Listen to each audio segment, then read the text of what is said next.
Hi friends, அழகே அழகு சீரியல்டோட episode என்ன நடந்ததுன்றதை இந்த வீடியோவில் ஃபுல் எபிசோடாக பார்க்கலாம் வாங்க.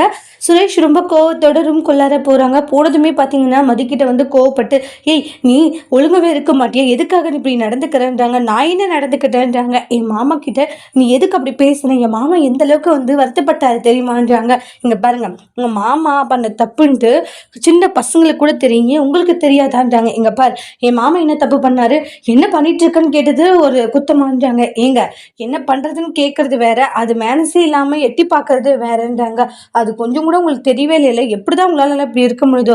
இல்லை, நான் சொல்றத கொஞ்சம் கேளு, எதுக்கு நீ மாமா பத்தி ஏதாச்சும் ஒன்று சொல்லிக்கிட்டே இருக்கன்றாங்க. ஆமா, உங்க மாமா பத்தி நான் தான் தப்பா சொல்லிட்டு இருக்கேன் பாருங்க. இங்க பாருங்க, உங்க மாமா நடந்துக்கிறதும் சரியில்லை, அவர் பண்றதுமே சரியில்லைன்றாங்க. சும்மா இதுல உங்க மாமாவுக்கு வக்காலத்து வேற, உங்களெல்லாம் என்ன சொல்றதுன்னே எனக்கு தெரியலன்னு வாங்க. நீ எதுக்கு எடுத்தாலும் அவரை குத்தம் சொல்லாம உன்னால இருக்கவே முடியாதா, எதுக்கு எடுத்தாலும் ஏதாச்சும் ஒன்று சொல்லிக்கிட்டே இருக்கன்றாங்க.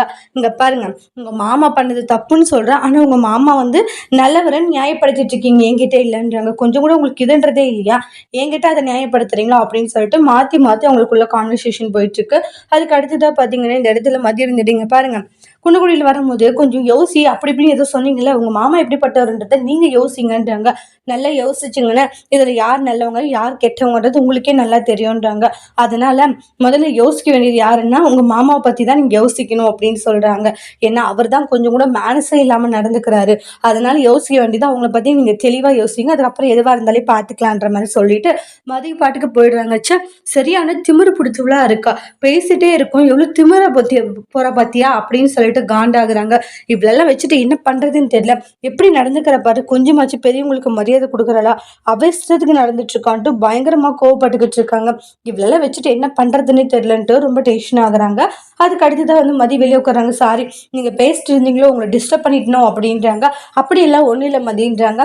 என்ன சுரேஷ் வந்தா இங்க பேசலாம், உள்ள வந்து ஏதாச்சும் கத்தலானா, கத்தல, அவங்க மாமா பண்ணது தப்பு இல்லை நியாயப்படுத்தினாரு, அதுதான் அவங்க மாமா பண்ணது தப்புன்றத நான் புரிய வச்சேன்றாங்க. புரிஞ்சுட்டுக்கிறாங்க அப்படின்றாங்க.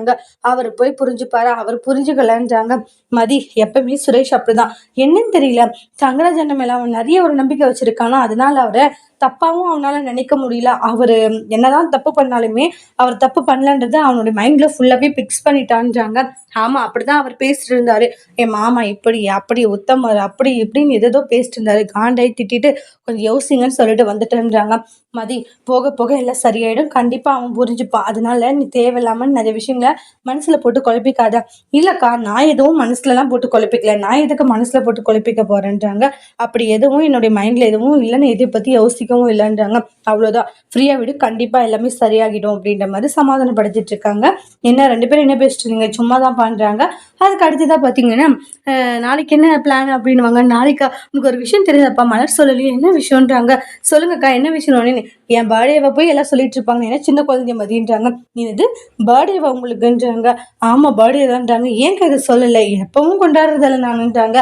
இங்க பாருங்க, ஏன் கொண்டாடுறதுல நான் நிறைய பிளான் வச்சிருக்கேன்ப்பா, கண்டிப்பா பண்ணுவேன், அதெல்லாம் நடக்காது, நடத்தி காமிப்ப மலர் நானு அப்படின்ற மாதிரி சொல்லிட்டு இருக்காங்க. அப்புறம் குழந்தை வந்து யாருமே உள்ளார இல்லை, நான் பயந்துட்டுன்றாங்க. சாரி பாப்பா, நீ தூங்கிட்டு இருந்தேன்ட்டுதான் உன்னை விட்டுட்டு வந்தோன்றாங்க. அதுக்கு அடுத்ததான் பாத்தீங்கன்னா ரூம்குள்ளார வந்து கூட்டிட்டு போயிட்டாங்க. போற நீங்க பேசிட்டு இருங்கன்ட்டு.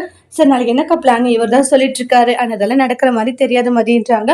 ஏன் நீங்க அப்படி சொல்லிட்டு இருக்கீங்க, பின்ன அது போய் எப்படி நடக்க சொல்லின்றாங்க. கண்டிப்பா நடக்கும், அவர் தான் சொல்றாருல நடத்தி காமிப்பான்னு சொல்லிட்டு. இங்க பாரு, வாய்ப்பே இல்லை, அதெல்லாம் நடக்க சரியான்றாங்க. எனக்கு நல்லா தெரியும்ன்றாங்க. நீங்க என்ன நடக்காது அப்படி இப்படின்னு சொல்லிட்டு, அதெல்லாம் ஒண்ணும் இல்லை, அதெல்லாம் நடக்கும்ட்டு நீங்க தைரியமா நம்பிக்கையா இருங்க, கண்டிப்பா நடக்கும்ன்றாங்க. அட்வான்ஸ் ஹாப்பி பர்த்டே தேங்க்ஸ்ன்றாங்க. மறுபடியும் பாப்பா வந்து உள்ளார கூப்பிடுறாங்க.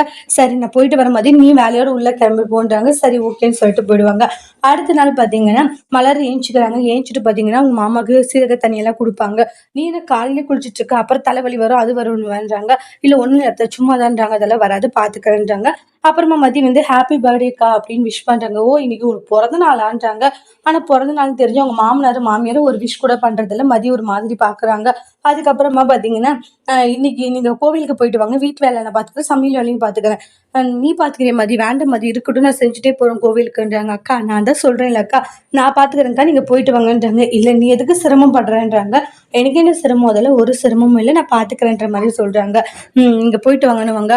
என்னது, நீ பாத்துக்கிறிய சமையல, ஐயோ நீ சமையல பாத்துக்கன்னு வச்சுக்கோங்க, அவ்வளவுதான் போலன்றாங்க. நாங்க இன்னைக்கு என்னத்து நல்லா சாப்பிட முடியாது போலன்றாங்க. ஏன் சாப்பிட முடியாது? நான் ஓரளவுக்கு நல்லா தான் சமைப்பேன் அக்கா. நீங்க கவலைப்படாதீங்க. நான் நல்லா சமைப்பேன். நீங்க போயிட்டு வாங்கன்ற மாரி சொல்றாங்க.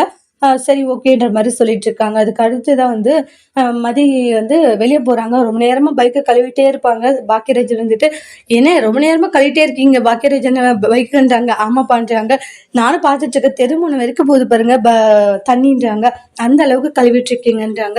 "இல்ல, இல்ல இன்னைக்கு மலர வெளிய கூட்டிட்டு போறோம் இல்லையா? அது இல்லாத வந்து அவ ஆசைப்பட்ட இடத்துக்கெல்லாம் என்ன ஆசைப்பட்டாங்கன்றாங்க. அதாவது நைட் டைம்ல வந்து டிரைவ் பண்ணணும். அதுக்கப்புறம் தூங்கிட்ட பிறகு அந்த நைட் ரோடு, தெருவு எப்படி இருக்குன்றத ரசிக்கணுமா, பீச் போணுமா, நெறையவே வந்து சொல்லியிருக்கா. அதெல்லாம் நிறைவேற்றணும் இல்லையான்றாங்க. அப்படியா? சூப்பர். அது எல்லாமே நிறைவேத்துங்கன்றாங்க. நிறைவேத்த முடியுமா? கண்டிப்பா முடியும். அவ நினைச்சதெல்லாம் நிறைவேத்துவேன்றாங்க. மதி நீங்க இருக்க. நீ உள்ளார இருக்கன்னு நினைச்சினான்றாங்க. இல்ல இவரு ரொம்ப நேரம் பைக்க கழுவிட்டு இருந்தாரா, அதான் பேசிட்டு இருந்தேன்றாங்க. நீங்க கோவிலுக்கு போயிட்டு வாங்க. மதி பார்த்துப்பியா? இல்ல நான் ஏதாச்சும் எல்லாம் ரெடி பண்ணி வச்சுட்டு போட்டுமான்றாங்க. என்னத்த ரெடி பண்ணி வைக்கிறீங்க? இல்ல ஒரு கூடமாட ஹெல்ப் பண்ணி வச்சுட்டு போயிட்டேன்னா உனக்கு கொஞ்சம் ஈஸியா இருக்கும் இல்லையான்றாங்க. அதெல்லாம் ஒண்ணும் இல்ல. நான் பாத்துக்கிறேன் இல்லக்கா. அப்புறம் என்னக்கான்றாங்க. இல்ல மதி எப்படி கஷ்டப்பட்டு நீ எல்லாத்தையும் செய்வ? ஏன் இவ்வளவு நாள் நீங்க செய்யலையா? இன்னைக்கு ஒன் டே நான் செய்ய போறேன். அதெல்லாம் ஒண்ணுமே இல்ல. நான் பாத்துக்கிறேன். நீங்க போயிட்டு வாங்கக்கா. சும்மா தேவையில்லாம அது இதுன்னு எதுக்கு நீங்க கண்டத போனதெல்லாம் யோசிச்சுட்டு இருக்கீங்கன்றாங்க. இல்ல நீ கஷ்டப்படவில்ல அதுக்காக தான்றாங்க. இங்க பாருங்க இந்த ஒன் டே நான் செய்ய மாட்டேனா, நீங்க வருஷம் முழுக்க நீங்க தானே செஞ்சுட்டு இருக்கீங்கன்றாங்க. அதனால நீ எதை பத்தி கவலைப்படாம நீங்க போயிட்டு வாங்க. அவர் எதுவும் நிறைய பிளான் எல்லாம் வச்சிருக்காரு போல. நீங்க நிறைய என்னது நைட்ல டிரைவ் போகணும், அதுக்கப்புறம் பீச் போகணும் நல்லா சொன்னீங்களா, நிறைவேற்றுறாராமேன்றாங்க. அதெல்லாம் வாய்ப்பு இல்ல மதி, கம்மிதான்றாங்க. ஏன்னா அதுவாச்சும் நடக்கிறதாவதுன்றாங்க. கண்டிப்பா நடக்கும் மலர், நான் தான் சொல்றேன்லன்றாங்க. அவர் இவ்வளவு ஸ்ட்ராங்கா சொல்லும் போது கண்டிப்பா உங்க ஆசையில நிறைவேறும்னு நினைக்கிறேன். ஆல் த பெஸ்ட்டுக்கா அப்படின்றாங்க. சரி மதி பார்த்து பத்திரமா இரு சரியா, பார்த்து பண்ண. அத்தையில ஏதாச்சும் பேசினாங்கன்னா எதுவும் நினைக்காதன்றாங்க.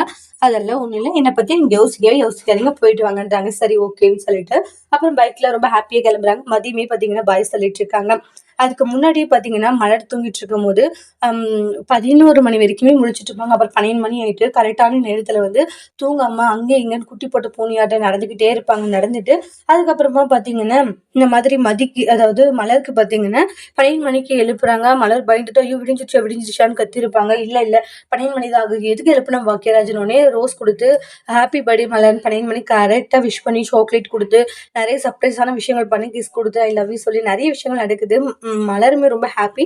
உண்மையிலேயே எனக்கு சந்தோஷமா இருக்கு பாக்கியராஜ், எனக்காக நீங்க இந்த டைம்க்கு எந்திரிச்சு எனக்காக இவ்வளவு செஞ்சிருக்கீங்கன்றாங்க. பின்ன என் பொண்டாட்டிக்காக நான் செய்யாத இருப்பேனான்றாங்க. உண்மையிலேயே ரொம்ப ஹாப்பியா இருக்குன்ட்டு ரொம்ப ஹாப்பினஸா நிறைய விஷயங்களை பேசிட்டு இருக்காங்க. அப்புறமா மதி பாத்தீங்கன்னா அவங்களுடைய ஒர்க்கை ஸ்டார்ட் பண்றாங்க, சமையல் ஒர்க்கை. இப்ப பாத்தீங்கன்னா அவங்க என்னென்ன செய்யறாங்களோ அதெல்லாம் செஞ்சுட்டு இருப்பாங்க. உடனே அவங்க மாமியார் போய் பக்கத்துல இருந்து இதான் சரியா அது சரியான்னு கேட்டுக்கிட்டே இருக்காங்க. அதுக்கு மதிக்கு வந்து கோவம் வந்துட்டு, இங்க பாருங்க ஒண்ணு ஹெல்ப் பண்றதுன்னா பண்ணுங்க, சும்மா உட்கார்றதுன்னா உட்காந்துட்டு வேடிக்கை பாருங்க. அதை விட்டுட்டு சும்மா இதை பண்றியா அதை பண்றியா இது என்ன அது என்னன்ட்டு என்ன கேள்வி கேட்டுட்டு இருந்தா எனக்கு அது சுத்தமா பிடிக்காது. என்ன ரொம்ப வாய் நீளுதுன்றாங்க. நான் என்ன பேசுனேன்றாங்க. சும்மா வந்து சமைக்கும் போது இதை பண்றியா அதை பண்றியான்னு கேட்டா எனக்கு கோவம் வருமா வராதான்றாங்க. நான் தான் வந்து வேலை செஞ்சுட்டு இருக்கேன்னு தெரியுதுல, அப்புறம் என்ன உங்களுக்கு பிரச்சனைன்றாங்க. சும்மா வந்து நோட்டை இட்டுக்கிட்டே இருக்கீங்க அப்படின்ட்டு சொல்லிட்டு இருக்காங்க. இங்க பாரு கொஞ்சம் வாயை கம்மி பண்ணிக்கோ சரியா, அதை விட்டுட்டு சும்மா தேவையில்லாம அதிகமா பேசுற வேலையை வச்சுக்காதுன்றாங்க. மாப்பிள்ளைகிட்டே அது மாதிரி பேசுறக்க இது மாப்பிள்ளை என்ன பண்ண போறாருன்னு தெரியல. நீ ஒழுங்கா நடந்திருந்தாலும் ரேவதி நல்லா பார்த்துப்பாங்க, இல்லைன்னா அவளுக்கும் கஷ்டம் தானேன்றாங்க. நான் என்ன தப்பு பண்ணேன்? நான் ஒன்றும் தப்பெல்லாம் பண்ணலேன்றாங்க. நான் சரியா தான் பண்ணேன். ஏதோ ஒரு பெரிய தப்பு பண்ண மாதிரி குத்தம் கண்டுபிடிச்சிட்டு இருக்கீங்க அப்படின்ட்டு எல்லாம் சொல்றாங்க. நான் சமையல் பண்ணுனா கொஞ்சம் நீங்க பொறுமையா இருங்க, அதை விட்டுட்டு இல்ல இதை பண்ணாத அதை பண்ணாதனால என்கிட்ட தேவையில்லாம பேசிட்டு இருக்காதீங்க. நான் தான் செய்யறேன்ல, அப்புறம் என்ன உங்களுக்கு பிரச்சனைன்னு சொல்லிட்டு பயங்கர கான்வர்சேஷன் போயிட்டு இருக்கு அவங்களுக்குள்ள. அதுக்கப்புறமா பாத்தீங்கன்னா சைலண்டா இருப்பாங்க. மதிய பாட்டுக்கு சமைக்கிறாங்க. சரியான திமிரு பிடிச்சிட்டுலாம் இருக்கா. பெரியவங்களுக்கு மரியாதையும் கொடுக்க மாட்டேங்கிறா. அவ இஷ்டத்துக்கு நடந்துக்கிறா. இவள என்ன பொண்ணோ தெரியல அப்படின்னு சொல்லிட்டு ரொம்பவே கோவப்பட்டுட்டு இருக்காங்க. யாருக்காச்சும் ஒருத்தருக்கு மரியாதை கொடுக்குறாளா அப்படின்ற மாதிரிதான் அவங்க மாமியார் பார்த்துட்டு இருக்காங்க. அதுக்கப்புறமா வெளியே வந்துருவாங்க. என்னாச்சு கிச்சன்ல ஒரே சத்தம்ன்றாங்க. எங்க அவன் யாருக்குமே மரியாதை கொடுக்க மாட்டேங்கிறாங்க. சரியான பொண்ணா இருக்க இப்படி அப்படின்னு ஏதாச்சும் ஒண்ணு நொயின்னு பேசிக்கிட்டே இருக்கான்றாங்க. நீ எதுக்கு தேவையில்லாம அவகிட்ட போய் வாய் கொடுக்குற, அவதான் அப்படின்னு தெரியுதுல்ல, சும்மா நீ போய் எதுக்கு அவகிட்ட பேசிட்டு இருக்க, சும்மா தானங்க பேசுனா, அதுக்கு நான் அந்த பேச்சுல பேசுற அவன்றாங்க. அவ அப்படி பேசுறான்னு தெரியுதுல்ல, சரி விட்டுட்டு வேலையை பாரு, சமைக்கிறா அவ எப்படி சமைக்க போறான்னு வேற தெரியலங்க, அதேதான் பயமா இருக்குன்றாங்க. ஒழுங்கா சாப்பிட முடியுமாங்க அவ பண்றதுன்றாங்க. பார்க்கலாம் இப்படிதான் பண்றான்ட்டு இருக்காங்க. அதுக்கப்புறமா மலரை பாத்தீங்கன்னா நிறைய இடத்துக்கு கூட்டிட்டு போயிட்டு சந்தோஷமா சுத்தி காமிச்சிட்டு இருக்காங்க. அந்த அளவுக்கு மலருமே ஹாப்பியா இருக்காங்க. அவங்க சொன்ன இடத்துக்கு ஒவ்வொரு இடத்துக்காக கூட்டிட்டு போயிட்டு இருக்காங்க. அடுத்து வரக்கூடிய பிரமோல என்னெல்லாம் நடக்க போகுது, இன்னும் நம்ம மலர் ஆசைப்பட்ட விஷயங்கள் எல்லாம் பாக்கியராஜ் நிறைவேத்த போறாங்களா? இல்ல அதுக்குள்ள வந்து அவங்களுடைய மாமியார் வேற ஏதாச்சும் பிளான் போட போறாங்களான்றத நம்ம நெக்ஸ்ட் வீடியோல வெயிட் பண்ணி பார்க்கலாம். இந்த வீடியோ உங்களுக்கு பிடிச்சிருந்தா லைக் பண்ணுங்க, கமெண்ட் பண்ணுங்க, ஷேர் பண்ணுங்க. மறக்காம நீங்க நம்மளோட சேனல சப்ஸ்கிரைபர் பண்ணிக்கோங்க. Thank you friends.